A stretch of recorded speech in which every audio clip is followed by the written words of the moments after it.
సకల సంపదల మూలము సుమనోహరి లక్ష్మీ శ్రీచక్రవాసిని మాత శ్రీ విష్ణు ధర్మ పత్ని తనని నమ్మిన భక్తులకు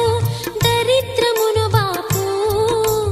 కొలిచెడి వనితల కొంగులలో బంగారము నింపు అష్టలక్ష్ముల రూపున అవతారం దాల్చినది కష్టములను తొలగించగా భూమిలో వెలసినది లక్ష్మీదేవి కథా శ్రీ లక్ష్మీదేవి కథా లక్ష్మీదేవి కథా శ్రీ లక్ష్మీదేవి కథా